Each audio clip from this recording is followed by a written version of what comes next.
Ya, terima kasih semuanya sudah ikut di online kelas saya hari ini. Sesi ke-5 ya, untuk mata kuliah e-commerce.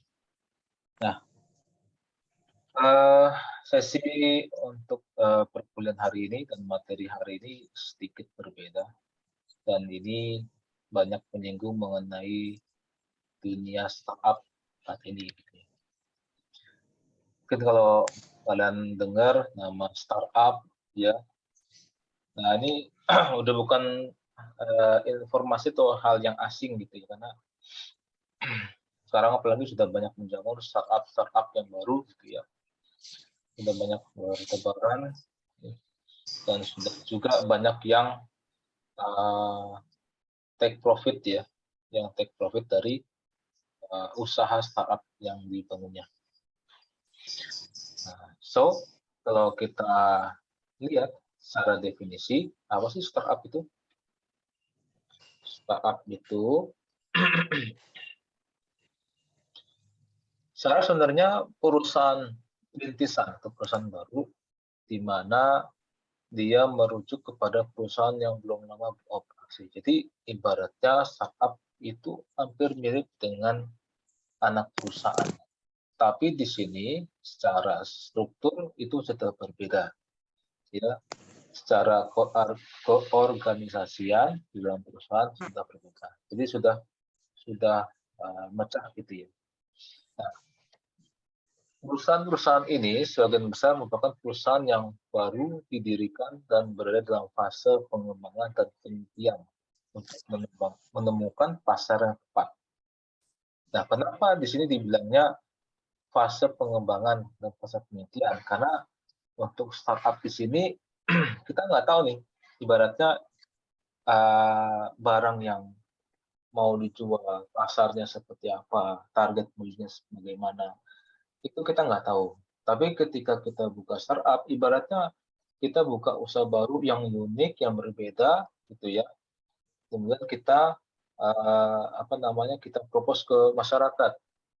Nah, ketika misalkan masyarakat menerima dengan baik, maka itu bisa menjadi ibaratnya usaha yang tepat gitu ya. Jadi pasarnya sesuai dengan target yang diberikan. Tapi kalau enggak, nah itu bisa jadi kurang juga bagi perusahaan baru. Nah, karena ini ibaratnya uh, cara perusahaan baru dengan metode baru ya, dan boleh dibilang mencoba-coba gitu ya. Jadi ibaratnya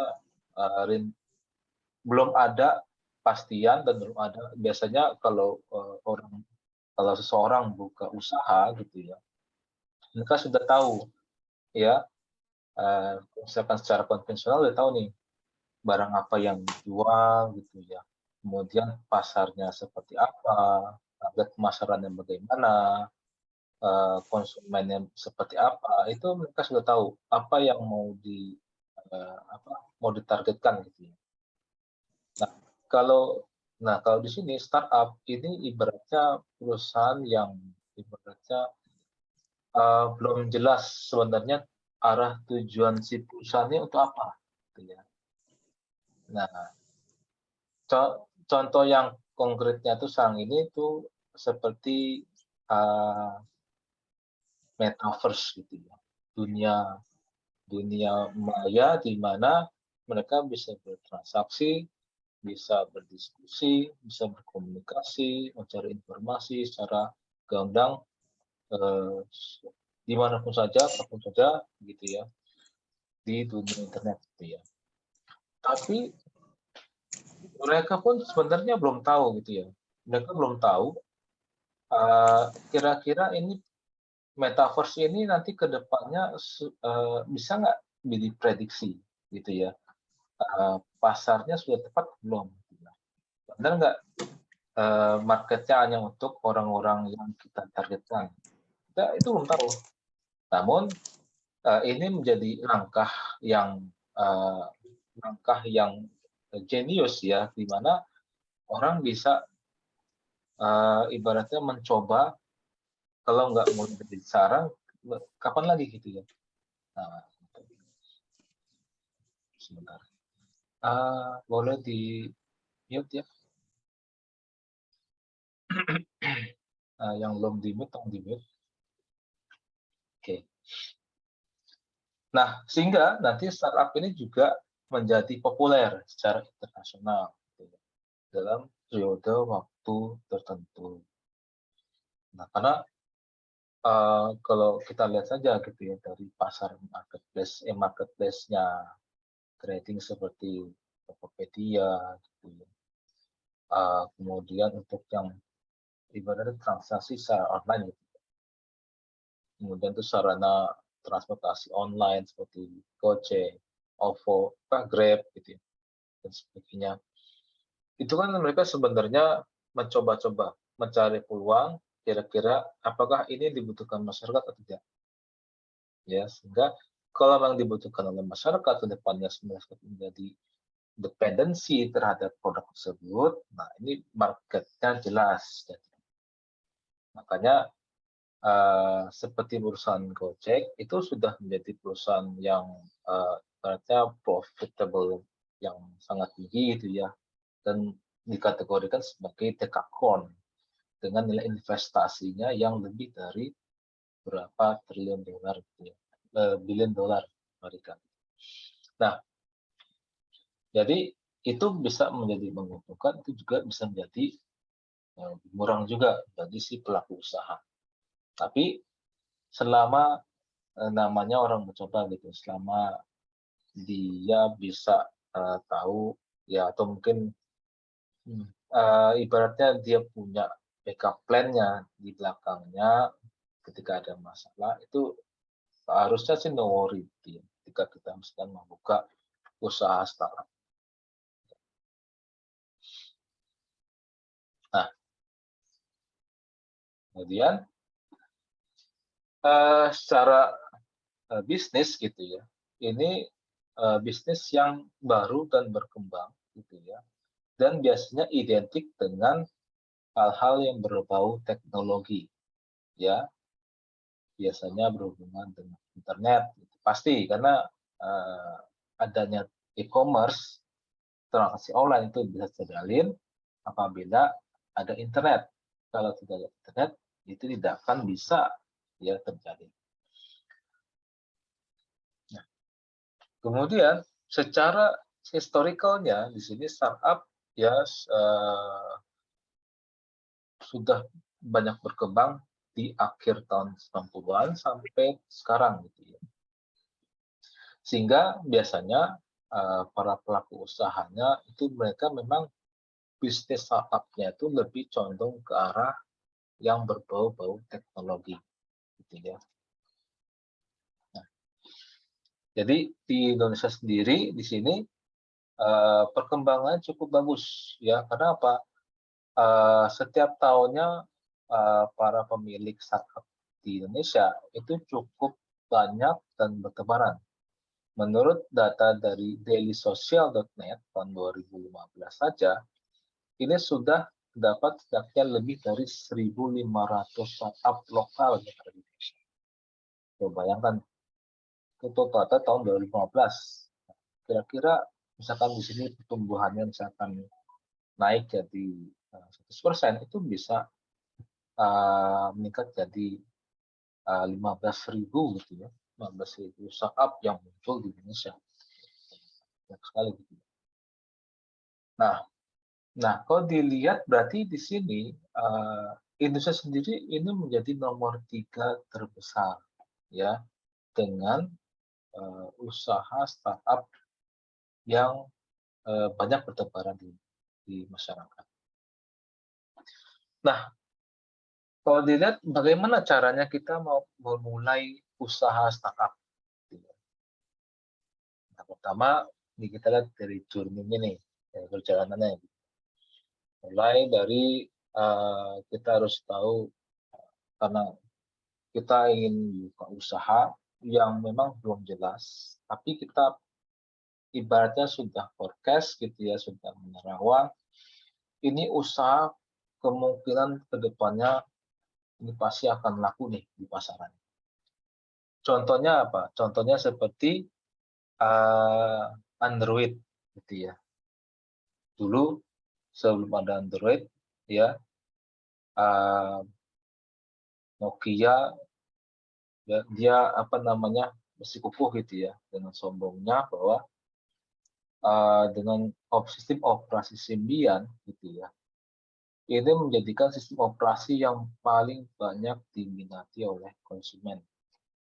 Jadi dia melihat sebelah mata ya sistem operasi baru seperti Android.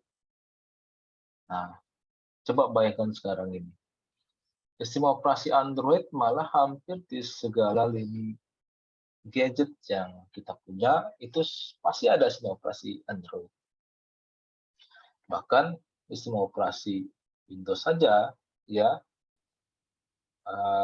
dia mau masuk ya itu nggak bisa apa namanya mengalahkan tenaran dari Android gitu ya. Nah di situ jadi ibaratnya dari sesuatu yang kita imajinasikan ya go beyond gitu ya, go beyond our imagination sampai terrealisasi menjadi suatu bisnis yang sudah profitable. Pokoknya yang penting kita punya niat dulu aja, niat mau jualan apa gitu. Kita ikhtiar aja langsung jalan usahanya. Entah nanti laku atau enggak, jalan sambil kita research dan development.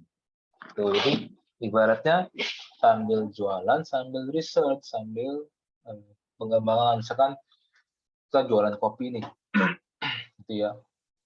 Kita berusaha kopi gitu ya, buka usaha kopi. Nanti setelah jalan, baru kita sambil riset kira-kira kopi apa nih yang menurut masyarakat banyak diminati. Atau menurut masyarakat kira-kira yang disukai itu seperti apa. Ya kita bisa sambil riset, gitu ya, sambil coba apa namanya buat kopi baru gitu ya, sehingga kopi tersebut bisa diterima oleh masyarakat.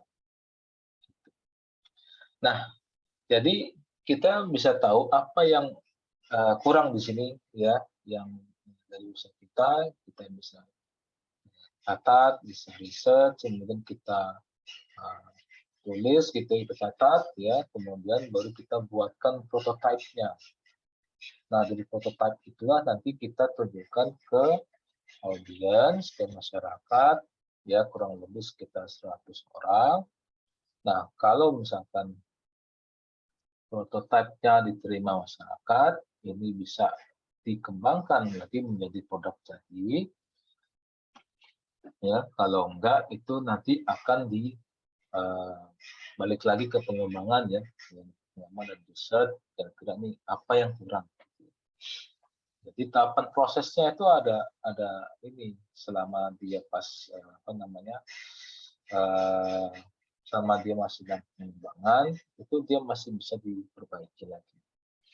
Nah setelah selesai ya misalkan ini prototipe diterima oleh masyarakat, baru dia akan cari siapa nih partnernya nih gitu ya, partner untuk kerja kita gitu ya, partner untuk bisa kita ajak untuk berbisnis joint venture dengan baik. Kemudian setelah itu baru kita daftarkan perusahaan kita ke Departemen Perdagangan, ya. Kemudian kita cari anggaran dananya, nah baru kita launching perusahaan baru. Sambil kita sebar email ke mungkin konsumen ya, atau mungkin sebar ke pamflet atau adakan promosi dan sebagainya gitu ya. Nah, kalau berhasil itu nanti biasanya akan ada feedback dari masyarakat ya terkait dengan produk yang kita jual gitu ya, sampai kita bisa take profit ya, kita bisa tahu kira-kira pengembangannya grow dari profitnya berapa persen, itu bisa dihitung setelah itu gitu ya, sampai sampai bisnisnya berkembang tahun 4 sampai 5 tahun kemudian Ya, kalau enggak itu akan balik lagi biasanya. Balik lagi ke pengembangan sebelumnya atau balik lagi kira-kira kenapa produk yang ditawarkan atau diusulkan oleh masyarakat enggak.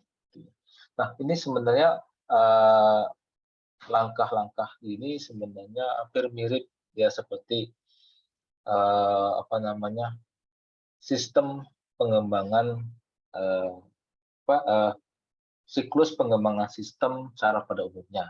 Misalnya kalian tahu, kalian sudah belajar ANSI gitu ya, analisa perancangan sistem. Nah, itu biasanya dosen sebelumnya sudah menjelaskan apa aja nih step by step yang dilakukan dalam pengembangan sistem informasi. Nah, kalau saya ingatnya, kalau siklus pengembangan sistem informasi itu poin utamanya itu ada 4, ya, perencanaan, analisis, development, dan implementasi, atau bisa disingkat PADI. Itu sampai sekarang saya masih ingat itu yang diajarkan dosen sebelumnya. Jadi ini sebenarnya hampir mirip, ya hampir mirip. Tapi ya kalau ini kita beratnya bagaimana cara membuat startup, ya, yang dimana produknya pasti melekat cepat, ya. Nah, kalau di sistem siklus pengembangan sistem informasi itu dia itu dari produknya saja yang kita bangun. Nah, ini pas dengan tadi yang sudah saya jelaskan. Jadi, secara metodologi di sini ada SDLC-nya, ada System Development Life Cycle, ya, dalam membangun step by step, langkah-langkah untuk mencapai target tujuan. Nah, kemudian, kira-kira apa aja nih yang ada, yang tahapan yang ada di dalam pengembangan startup tadi, mulai dari planning, perencanaan, pertama melakukan pengamatan, kemudian analisis, membuat analisa aliran kerja manajemen yang sedang berjalan, seperti identifikasi tujuan bisnis, fungsi sistem, dan kebutuhan informasi. Kemudian desain, kita buat modelnya, prototipenya seperti apa, ya, rancangannya bagaimana, dan yang kita padukan dengan ide dan inovasi dan gagasan sehingga bisa menjadikan suatu prototip yang pas buat dirilis ke dalam ke masyarakat. Kemudian pengembangannya, ya, development-nya, ya, terus buat sistem sebaik mungkin berdasarkan model yang sudah kita sepakati dan bisa diterima oleh masyarakat. Kemudian terakhir berikutnya testing, ya, pengujian. Jadi kita periksa, kita uji.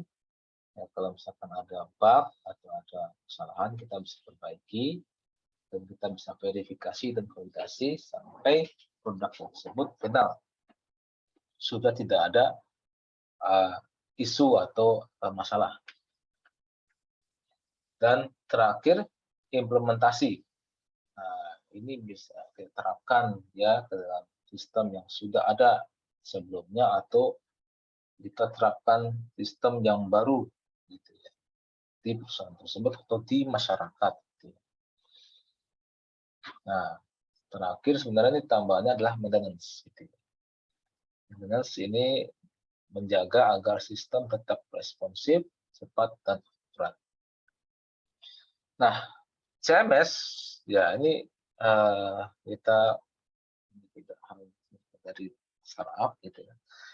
Nah, CMS di sini adalah Content Management System atau dalam bahasa Indonesia adalah sistem manajemen konten, di mana sebenarnya memungkinkan seseorang untuk menambah atau memanipulasi atau mengubah isi dari suatu situs web.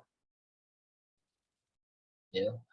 CMS juga merupakan semacam kumpulan bahasa pemrograman yang sudah dikemas menjadi satu perangkat tools yang memudahkan Anda dalam pembuatan dan juga pengelolaan sebuah website atau blog. Nah, kalau sebelumnya mungkin kalian masih ingat materi sebelum sudah menjelaskan, yaitu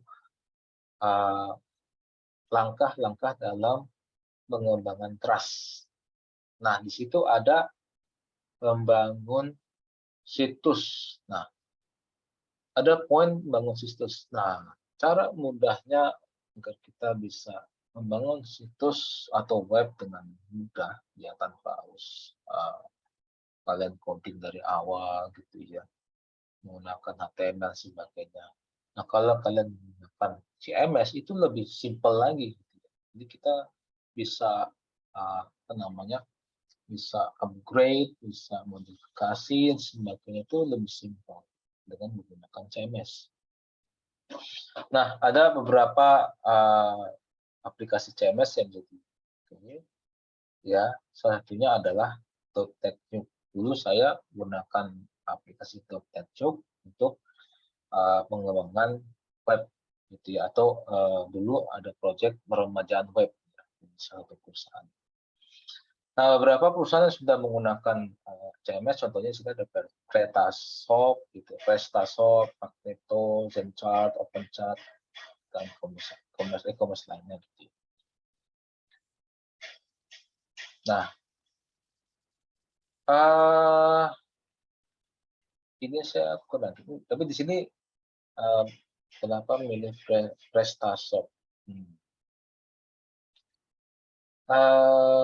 Ya mungkin dari materi yang sebelumnya yang disampaikan oleh sebelumnya, ini dia acuannya adalah Prestasoft. Tapi untuk kemungkinan kalau misalkan apa namanya, kalian bisa gunakan tools yang lain, ini sebenarnya juga baik juga gitu. Jadi salah satu contoh tools di sini, Prestasoft di sini adalah merupakan commercial elektronik, di mana perusahaan ini ya berkembang mengikuti perkembangan zaman ya, dengan bisnisnya itu transaksi secara online. Dan Prestasoft di sini sudah mendukung SEO, Search Engine Optimization, sehingga memudahkan dan meningkatkan rating situs dan sudah diindeks oleh hampir semua mesin pencari seperti Google dan Yahoo. Kenapa harus memilih Prestasoft? Pertama, freeware, tampilan bagus, aktif aman, memiliki fitur yang banyak, menjadi mudah, proses belanja simpel, komunitas aktif di forum. Sebenarnya nggak harus Prestasoft gitu ya, banyak sebenarnya.